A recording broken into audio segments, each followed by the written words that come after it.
Alright, so what we will do now is we will try to go a little more practical in trying to sort of build a acoustic model, and we will try to do speech recognition, which means if you want to do that you have to build the acoustic model, you have to build the language model and so on. They are all little bit, I would say at the moment, a little bit abstract. Let us come to real brass tacks. What is the real issue in all this speech recognition problem? I have put down one line here which says phoneme recognition is a hard problem. The question is, why is it hard? Okay. If you ask yourself that question, you will see that starting from the microphone, okay, you start with the microphone, you may have different qualities of microphone, each one giving you different sensitivity levels. That means the voice that is recorded, or the voice that you want to, or the speech that you want to recognize, okay, itself is because of poor quality electronics. So voice quality, okay, is poor because of the electronic or because of the device itself, device related. The second thing is there can be a lot of background noise. I mentioned to you already this problem, okay, there will be already a lot of background noise. It depends on from where you are trying to do this speech recognition. Are you in a mall, or are you in a railway, are you in a train which is moving, or is it a bus, or is it an airplane? So all kinds of problems are there for you to recognize that speech. So that is a second thing is background noise. Third thing is gender, okay. You can have transgender voice, you can have male voice, you can have male voice, or you can have female voice, okay. And then you can have accents, ACCEN, accent, CENT, accent, right. Accent can be another thing. Banana, okay, there is a banana, then somebody else says banana, right. So if you take the FFT of that, which is essentially the spectrogram as we call, the spectrogram, if you take the spectrogram which for the word banana, you will see several different types of spectrograms for the same word, which means some people are sort of emphasizing on some words and some people are not emphasizing on the other words. For example, if you say banana, you are not emphasizing here on the starting ba, right, some other person says banana, so there is a lot more stress there. So the spectrogram itself will look very different. So the energy content in this spectrogram is going to be very wide. Now what does that spectrogram actually contain? It just contains the word banana. If you want to do speech recognition, irrespective of any accent, irrespective of any gender or background noise or any kind of microphone system that you are actually recording the voice, you should be able to decode the word banana correctly. I am just using the word banana because it is, that is what we started with, okay. So it is not, I am no bias for bananas. So of course I like bananas, though that is another story. So here is the hard problem. So you have to keep that in mind, that this is what you want to do, which means for sure there is going to be a lot of redundancy that this word, the spectrogram, actually contains, okay. So I will use the word redundancy, I am just going to mark it, redundancy. So what is that redundancy? After all, the word is banana, each one is trying to use different accents and stretch the word and emphasize on some parts of the phoneme and de-emphasize on other, all kinds of things happening. So therefore there is going to be a lot of redundancy. The one way that you can do reduction in any if you want to reduce this into something that is useful for any processing you want to do, you need from the mic you capture the analog signal and you convert it into some form of digital, right, digital signal you do. So you have an analog to digital conversion block, which now gives you a digital signal which essentially contains this word. I have just taken a word as an example, okay, this word called banana. How do you remove this redundancy? That is the question. And I also told you that the word itself, the spectrogram looks so different. Spectrogram, let me show you again what the spectrogram actually has. It has energy components in it, and it has the frequency component. We already, I think I should pick up the previous pictures. You have the frequency component. I showed you all these different spectrograms for the same word T, right. So essentially all this energy out there should be, you should be able to pull out. I know all the redundant parts you should be able to pull out. So what they do is they do an FFT and they try to sort of look at what part of it there is maximum energy, okay, wherever there is maximum energy is the it is where the actual phoneme is located, and remove those which do not have too much of energy. So one is have some sort of a threshold mechanism and remove energy which is below some sort of threshold, below some energy is below threshold, you remove it. This is one way of doing reduction, but that is not going to take you very far. The second thing that you should perhaps do is you will have to, after all when you talk, when you do speech recognition, it is for the human ear. Ultimately you should be able, it should suit the human ear. The ear itself has a logarithmic response. So you have a logarithmic response, okay. So in this logarithmic response of the ear, when you, if you have to adjust, what you do is low frequencies you boost, high frequencies you cut off, okay. So that kind of energy adjustments you will have to do, not only pick significant parts in the spectrum, in the energy spectrum, but also do an adjustment of the logarithmic adjustments of this whole to suit the human eye. You put it on a logarithmic scale and then you will see that there is a significant reduction, okay. Now that is, so what they do is, so this is the second step. The third step is, so let me just show you some, let me actually show draw a few pictures, okay. So that might help you to understand a little bit. So let us first start with this spectrogram. I have already shown you this.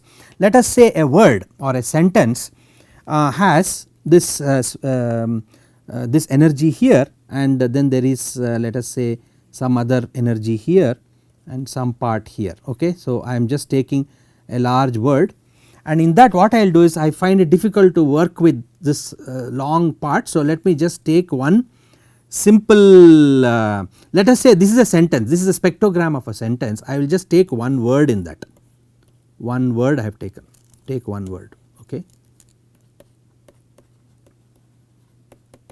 Now you take this one word and see what all you can do. Look at the energy plot of this one word. You will find that the, so this is I will put it in Roman 1 so that you will get to understand what I am doing. So 1 I am going to 2.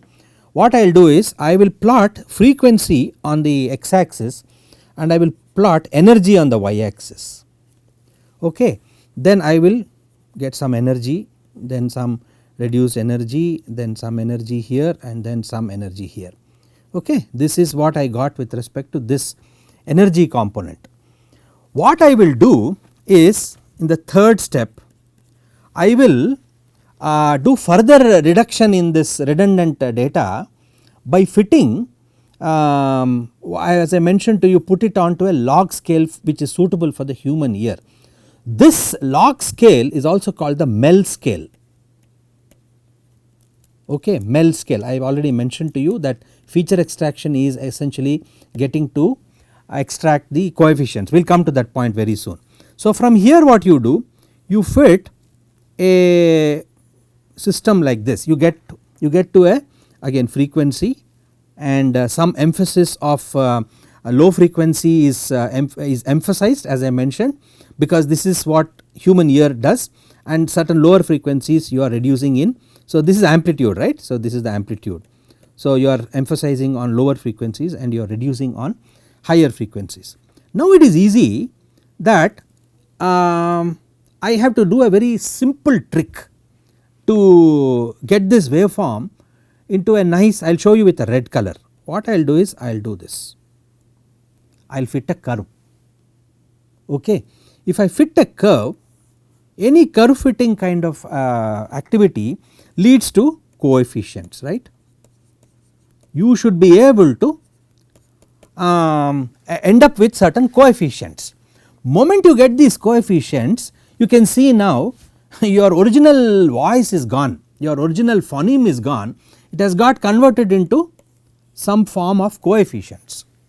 Alright, I will not stop there, I will not stop there. What I will do is, if I know the coefficients, okay, if I know the coefficients, I will do another step. So this is 1, 2, 3, and I will do another step, that is the fourth step, and that fourth step is called vector quantization, it is called VQ, right.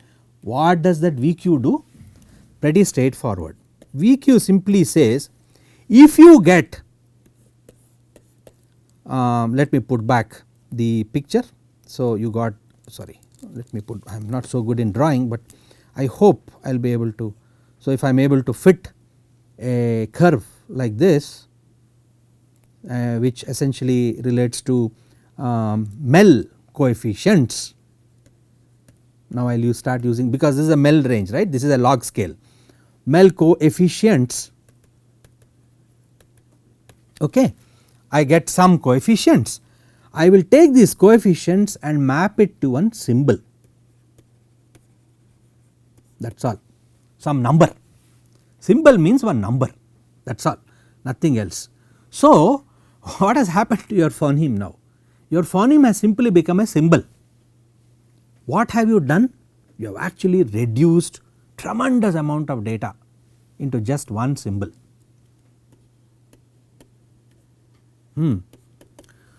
Now the thing is, it is now you can, now you see the game.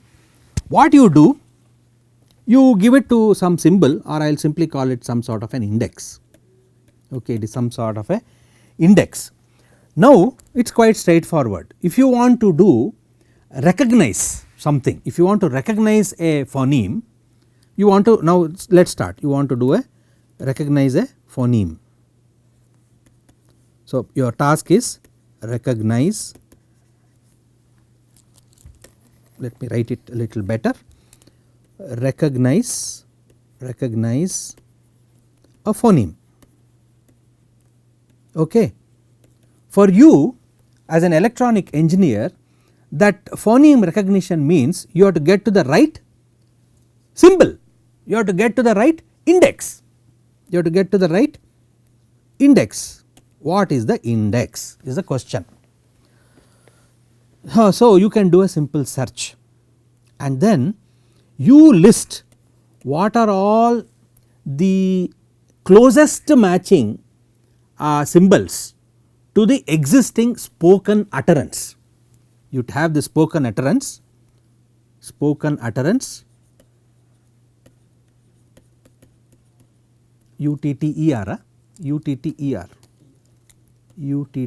utterance, which is an analog signal.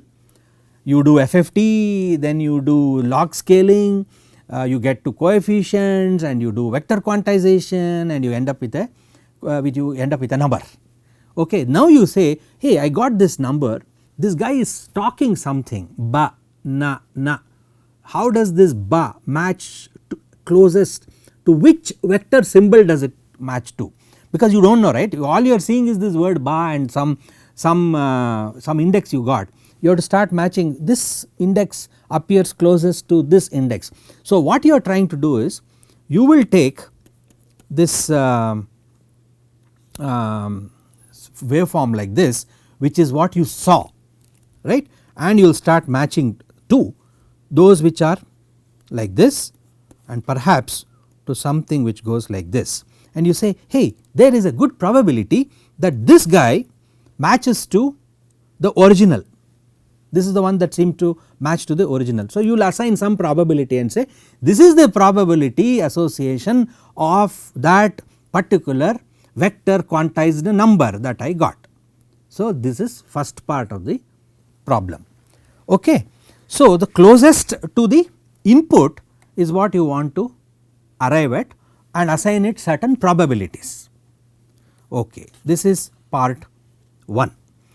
So, if you look at the overall idea, this digital waveform you want to you want to remove redundancies and all that clearly means that FFT does something, some small reduction it does, then you do MFCC, MEL frequency, frequency Spectral coefficients you attain, MFCC coefficients you attain, features essentially features of the phoneme or the word. See, you have to be very careful where you can have features for the word can have can be split into phonemes and you can do at phoneme level or you can do at the word level.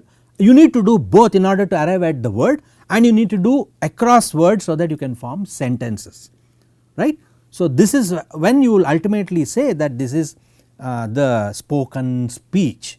So, you can think of a hierarchical situation where there is a sentence comprised of many words, each word contains a set of phonemes and each phoneme can have states. B is there is an emphasis somewhere, there is a reduction somewhere. Then you have n is another phoneme, it can have a stress somewhere. N can have accent problem, can have variability in gender problem, can have a problem with respect to background noise. So, all these issues will have to be considered, and then finally you will come up with trying to match the right number, which is the vector quantized number closest to the one that was uttered. So, all this essentially is what I wanted to say about the phoneme part of the recognition. Now, if you want to get into another state, another important step which essentially is about the point related to recognition. I will now come to recognition. You just did some matching and you got hold of some part of the phoneme by checking out your indexes, but all that has to fall into place because you are doing things in real time, right. You have to get to sentences, you have to look at words, you have to do this whole process. So, when you talk about recognition, you need to look at spoken utterances, then you have to look at the language model, essentially you have to talk about, you will be talking here about sentences and the words that you can use and all that, words to be used, and you will be talking about what is known as the speech model, right. You need also the speech model. Essentially you are talking about phonemes and you will be talking about the DQ quantization and all of that, vector quantization essentially leading to these symbols. Okay, so one issue you may be wondering is why are we doing all this? Okay. So, my take on this is, if you want to improve anything with respect to speech recognition, okay, the problem is what is it you want to use IoT for? Do you want IoT to optimize a solution for my voice, or you want IoT to do speech recognition for speaker independent voices? This problem will come. So, the way to improve robustness is another problem, right. Robustness, when you say it should be able to decode under a lot of background noise as well. So, all these issues mean what is it you want to ultimately focus on to improve accuracy. Accuracy improvement is the key. There is a metric for it which is called word error rates and all that, but keep the following in your mind. You may want to say I want to do speech recognition across all types of people, I do not care, gender should not be an issue, it should be banana, whether it is Prabhakar or anybody else, it should be able to decode well, right, which means you are saying I do not want optimization to any specific user or any specific speaker. Typically the speaker related improvement in accuracy is done when you want to do, let us say, dictation, right. You want a computer to type out something which I am talking, then you may want to say I am not interested in any student or any of my projects associates to talk into it and do a dictation, only Prabhakar's voice should be decoded correctly. If you want to take that decision, then you do it with you can improve accuracy by training the system into recognizing only my type of voice, okay. That is one way. The other way is that is not what I want to do. I want to do telephone kind of speech where any two individuals are having a conversation. So it is a telephone speech, so you do not know who is talking to whom and all that. So it is independent of the speaker.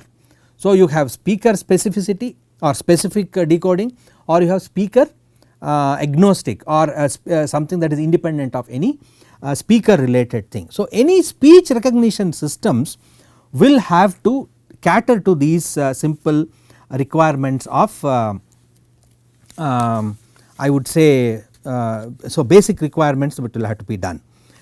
So yeah, so it should not be dependent, it should not be independent and all that.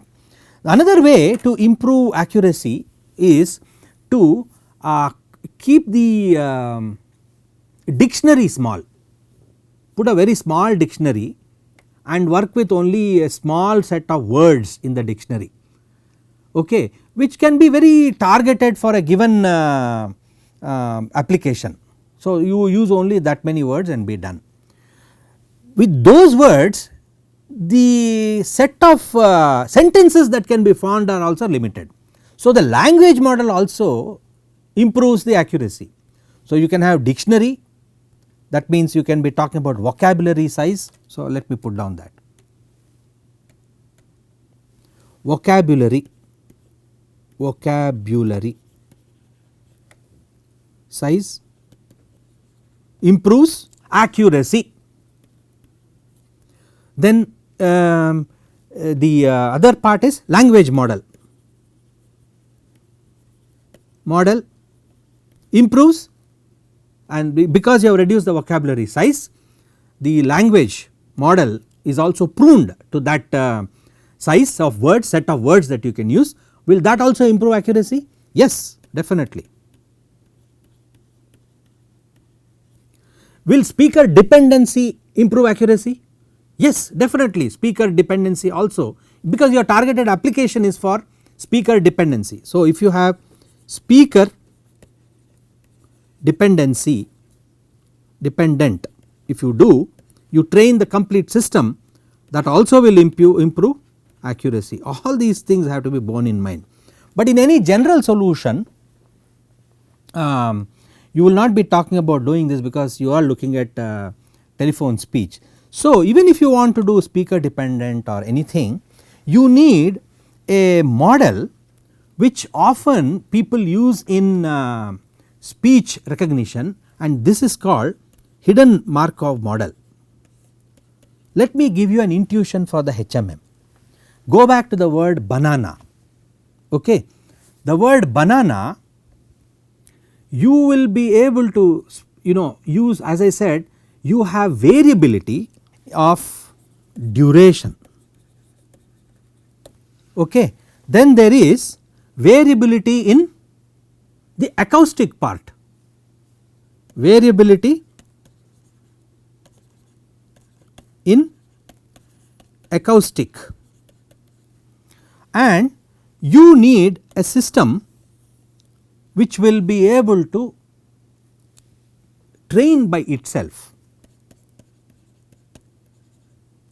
train automatically.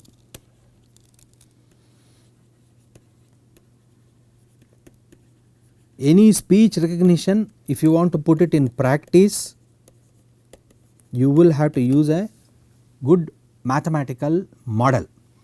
What do you mean by this? I will show you how it works. Variability of duration. Take one state, take another state. Okay. Let us say you say banana, banana. Okay. You say banana. Okay. This long one I have shown because this is not spending too much time in b, whereas if you say banana, you are this in that state, time you spend in that state is much larger. Okay. Now n, come to n, banana, banana, banana, small, banana, even smaller. So you see the amount, the time you are spending also is a variability, but the word is the same. So here is my problem. Remember one thing, this arrow can never be back because you will not say naba, you will say bana, banana. So this arrow always is forward only. Okay. Now you are asking the question, what is the question you are asking? If I spend some amount of time in that state, what is the probability of transiting to the next state? Banana. If I say that, that means I am spending more time, my probability of transiting to B is considerably lower and I am spending a lot more time in this state A. So you will be talking about transition probabilities, sorry,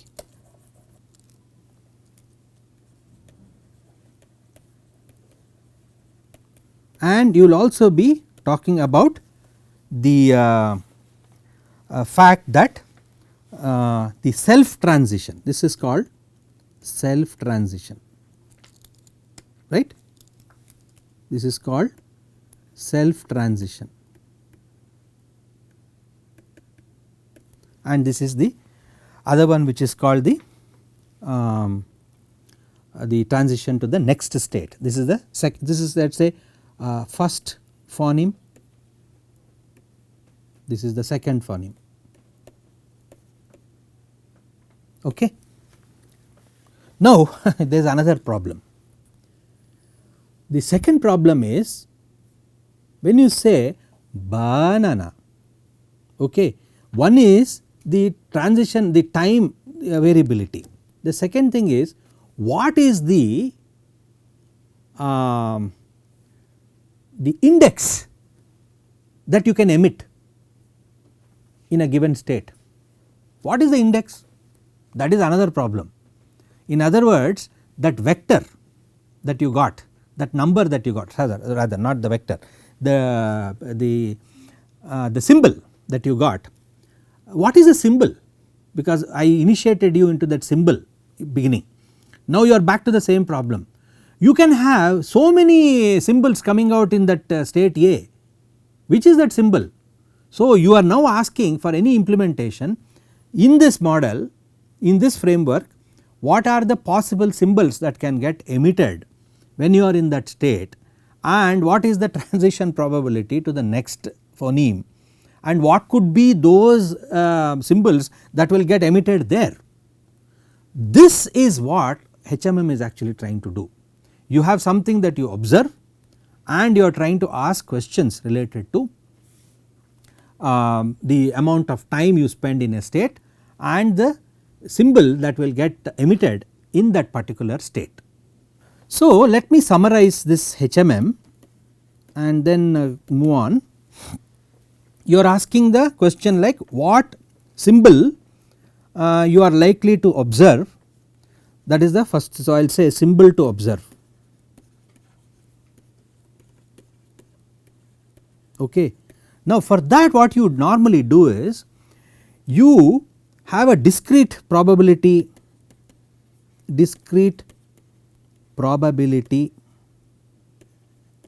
density function, okay, and which essentially will let you know what are the probable code words. The PDF will tell you, the discrete PDF will tell you what are the probable code words, or people also call it indexes, okay, or some people say DQ, whatever.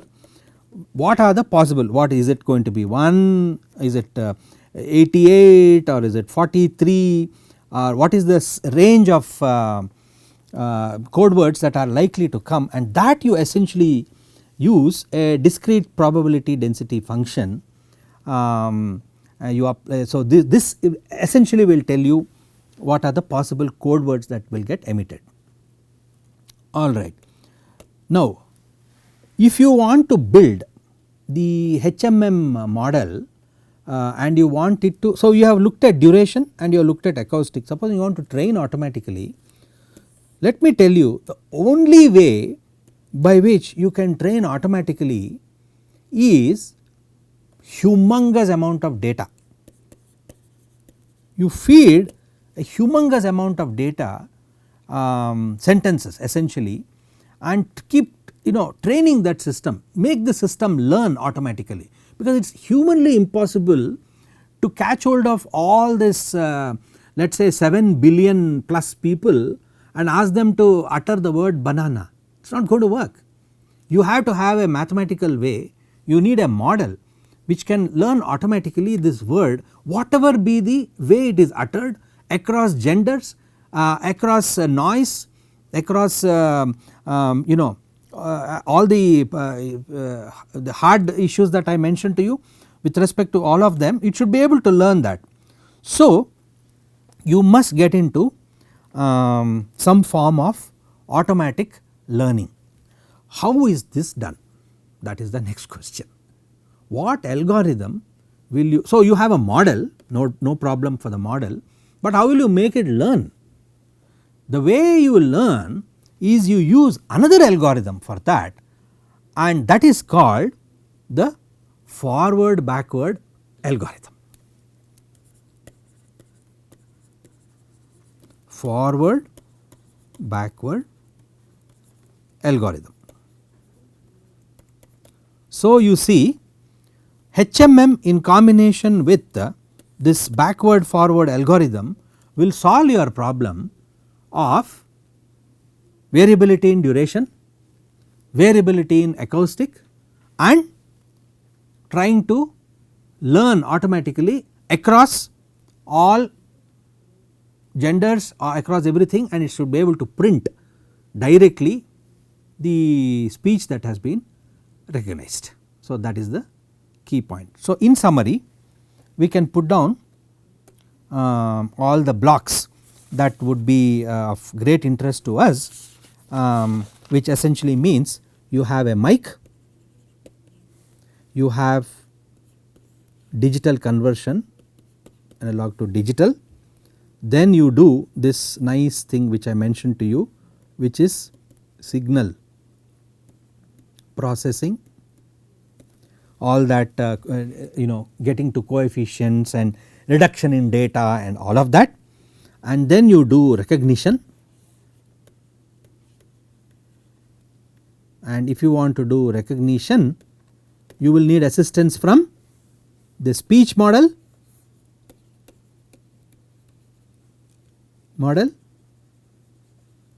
and you will also need assistance from the language model, correct, language model, and ultimately you will be able to decode the the speech here. Language semantics, language understanding, call it. This is another story, we will come to that if time permits, but semantic is also an important concept here. When you say these are really some things which I was looking up on the web to give you a meaning of to give you a feel of whole area. I will give you a simple sentence, I will write down the sentence, I found this on the web. They fed her dog biscuits. You can say they fed her dog biscuits, that means they fed her dog biscuits. The other way to say is they fed her dog biscuits, which is right. There is nothing wrong in the sentence. The lady's dog was given biscuits or the lady was given biscuits, we do not know. There is no way by which you can say anything about this, because there is a perfectly good correct sentence. So, understanding the context under which something is spoken is also very important, and these are very advanced techniques. So, we will not get into that, but just to give you a feel that it is high time now for us to roll up our sleeves and try these things in practice. Okay. So, let us go into the next step of an implementation, so that you can try out a few things all by yourself in the creation of acoustic model, in the creation of language model, in the form of trying to recognize voice under extremely harsh conditions perhaps, but we will see what is actually doable given the limited time. Thank you.